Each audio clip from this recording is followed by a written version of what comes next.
সেনাপ্রধানের দিক থেকে মূল ভেটোটা ছিল যে ডক্টর মোহাম্মদ ইউনূস কেন, why not any other person. উনি বারবার বলার চেষ্টা করছিলেন যে ডক্টর মোহাম্মদ ইউনূসের নামে মামলা আছে, তিনি একজন কনভিক্টেড পারসন।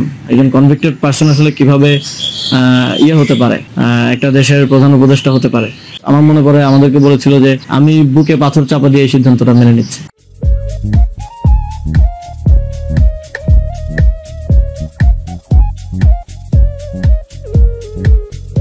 সুপ্রিয় দর্শক মন্ডলী, আসসালামু আলাইকুম।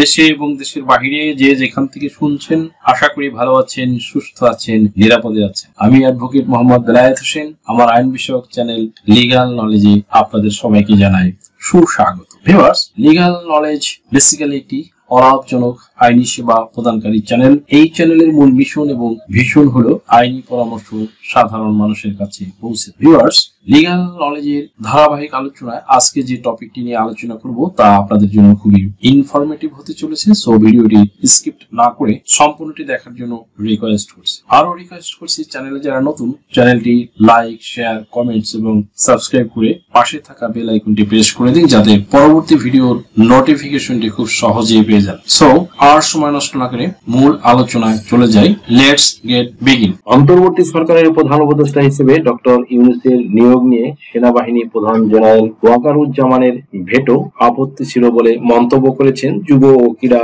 উপদেষ্টা আসিফ মাহমুদ সজীব ভুঁইয়া। ক্যান্টনমেন্টের ইন্টারভেনশনের ট্রেইলর 1 শীর্ষক 28 সেকেন্ডের একটি ভিডিও বার্তায় এমনটা বলতে দেখা যায় আসিফ মাহমুদকে। ভিডিওটি শুক্রবারে নিজের ব্যক্তিগত সামাজিক যোগাযোগ মাধ্যমে প্রকাশ করেন জাতীয় নাগরিক কমিটির সংগঠক দক্ষিণাঞ্চল হাসনাত আব্দুল্লাহ। ভিডিওটি 15 মার্চ ধারণ করা হয়েছে বলে ওই পোস্টারে মন্তব্য করে জানান তিনি। ভিডিওতে আসিফ বলেন, সেনা প্রধানের দিক থেকে মূল ভেটোটা আপত্তি ছিল ডক্টর মোহাম্মদ ইউনূস কেন, why not any other person, অন্য কেউ কেন নয়। ডক্টর ইউনূসের নামের মামলা আছে, তিনি একজন কনভিক্ট পারসন, দণ্ডিত ব্যক্তি। কনভিক্টেড পারসন কিভাবে আসলে একটা দেশের প্রধান উপদেষ্টা হতে পারে? আওয়ামী লীগ একটা লোককে একেবারেই দেখতে পারছে না, এবং বাংলাদেশে তো আলটিমেটলি 30 থেকে 40% লোক আওয়ামী লীগকে সমর্থন করে। এই 30 থেকে 40% মানুষের মতামতের বিরুদ্ধে গিয়ে কি একটা লোককে প্রধান উপদেষ্টা করা উচিত? সেনা প্রধান এমন মন্তব্য করেন বলে ভিডিওতে যোগ করেন উপদেষ্টা আসিফ। ভিডিওতে আসিফ আরো বলেন, সেনা প্রধান শেষে আমাদেরকে বলেছিলেন তিনি বুকে পাথর চাপা দিয়ে এই সিদ্ধান্ত মেনে নিলেন। উল্লেখ্য, এর আগে গতকাল একটি স্বার্থান্বেষী গোষ্ঠী ক্ষমতাচ্যুত আওয়ামী লীগকে আবার ক্ষমতায় আনার পরিকল্পনা করছে বলে অভিযোগ তুলে জাতীয় নাগরিক পার্টির এনসিপি মুখ্য সংগঠক দক্ষিণ হাসনাত আব্দুল্লাহ অবিলম্বে দলটিকে নিষিদ্ধ করার দাবি জানিয়েছেন। শুক্রবার দিবাগত রাতে 21 মার্চ এক ফেসবুক পোস্টে তিনি লিখেছেন, আসুন সকলে যদি কিন্তু পাশে রেখে আওয়ামী লীগের বিরুদ্ধে আমরা ঐক্যবদ্ধ হই। আওয়ামী লীগ রাজনীতি করতে পারলে জুলাই ব্যর্থ হয়ে যাবে। আমাদের শরীরে এক বিন্দু রক্ত থাকা পর্যন্ত আমাদের শহীদদের রক্ত আমরা বৃথা হতে দেব না। 5 আগস্টের পরের বাংলাদেশে আওয়ামী লীগের কামব্যাকের আর কোনো সুযোগ নাই, বরং আওয়ামী লীগকে অবশ্যই নিষিদ্ধ হতেই হবে। তিনি লেখেন, 11 মার্চ সময় দুপুর 2:30। কিছুদিন আগে আমি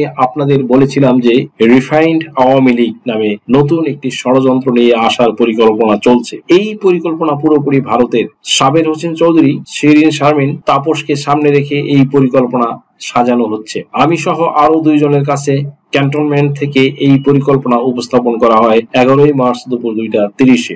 আমাদেরকে প্রস্তাব দেওয়া হয়, আসুন সমঝোতার বিনিময়ে আমরা যেন এই প্রস্তাব মেনে নিই। আমাদেরকে বলা হয়, ইতিমধ্যে একাধিক রাজনৈতিক দলকেও এই প্রস্তাব দেওয়া হয়েছে, তারা শর্ত সাপেক্ষে আওয়ামী লীগ পুনর্বাসনে রাজি হয়েছে। একটি বিরোধী দল থাকার চেয়ে একটি দুর্বল আওয়ামী লীগ সহ একাধিক বিরোধী দল থাকা নাকি ভালো। ফলশ্রুতিতে আপনি দেখবেন গত 2 দিন মিডিয়াতে আওয়ামী লীগের পক্ষে একাধিক রাজনীতিবিদ বয়ান দেওয়া শুরু করেছে। হাসনাত আব্দুল্লাহ আরো বলেন, আমাদেরকে আরো বলা হয় রিফাইন্ড আওয়ামী লীগ যাদের দিয়ে কথা হবে তারা এপ্রিল মে থেকে শেখ পরিবারের অপরাধ স্বীকার করবে, হাসিনাকে অস্বীকার করবে এবং তারা বঙ্গবন্ধুর আওয়ামী লীগ করবে এমন প্রতিশ্রুতি নিয়ে জনগণের সামনে হাজির হবে। হাসনাত বলেন তারা তৎক্ষণাৎ এই প্রস্তাবের বিরোধিতা করেন এবং আওয়ামী লীগের পুনর্বাসনের পরিকল্পনা বাদ দিয়ে আওয়ামী লীগের বিচার নিয়ে কাজ করতে বলেন।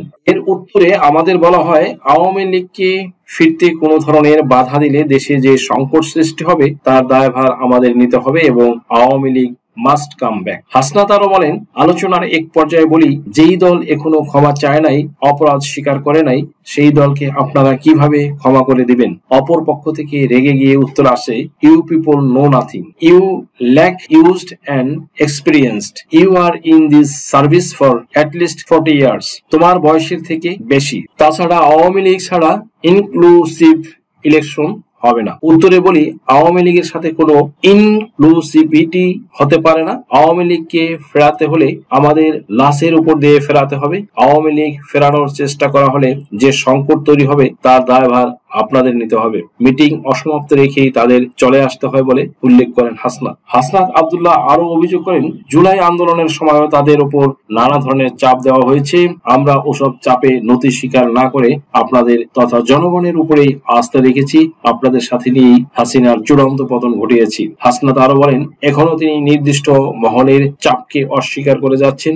এনসিপি নেতা লেখেন, এই পোস্ট দেওয়ার পর আমার কি হবে আমি জানি না। নানামুখী প্রেসারে আমাকে হয়তো পড়তে হবে, হয়তো বিপদেও পড়তে হতে পারে, কিন্তু আওয়ামী লীগ নিষিদ্ধের প্রশ্নে কোনো ধরনের আপোষ করা সুযোগ নেই। তিনি আরো লেখেন, আজ আবারও যদি আপনাদের সমর্থন পাই, রাজপথে আপনাদের পাশে পাই, তবে আবারও এই আওয়ামী লীগ পুনর্বাসনের ভারতীয় ষড়যন্ত্র আমরা উড়িয়ে দিতে পারবো। আপনার কি নাম ও বয়স সংশোধনের জন্য হলফনামা প্রয়োজন? এনআইডি, সার্টিফিকেট, পাসপোর্ট, জন্ম নিবন্ধন, দলিলের ভুল সংশোধনের হলফনামা, ধর্ম পরিবর্তনের জন্য হলফনামা, তালাক প্রত্যাহারের জন্য হলফনামা, যৌথ বিবাহের হলফনামা, রেজিস্ট্রি সহ কোর্ট ম্যারেজ, এছাড়া অন্য সকল ধরনের হলফনামা কিংবা এফিডেভিট নিতে আজই ডায়াল করুন 01724583880 নাম্বারে। সুপ্রিয় দর্শক মন্ডলী, আশা করি আজকের ভিডিওটি থেকে আপনারা সামান্যতম হলেও উপকৃত হয়েছেন। যদি ভিডিওটি আপনাদের সামান্যতম উপকার আসে তাহলে রিকোয়েস্ট করব চ্যানেলটি লাইক, শেয়ার, কমেন্টস এবং সাবস্ক্রাইব করে পাশে থাকা বেল আইকনটি প্রেস করে দিন, যাতে পরবর্তী ভিডিওর নোটিফিকেশনটি খুব সহজেই পেয়ে যান। সো আজকের মতো এখানে শেষ করছি। দেখা হবে অন্য কোনো দিন, অন্য কোনো ভিডিওতে, অন্য কোনো আইনি কন্টেন্ট নিয়ে। সেই পর্যন্ত সকলে ভালো থাকুন, সুস্থ থাকুন, নিরাপদে থাকুন। আবারও সবাইকে ধন্যবাদ জানিয়ে এখানে শেষ করছি। আল্লাহ হাফেজ।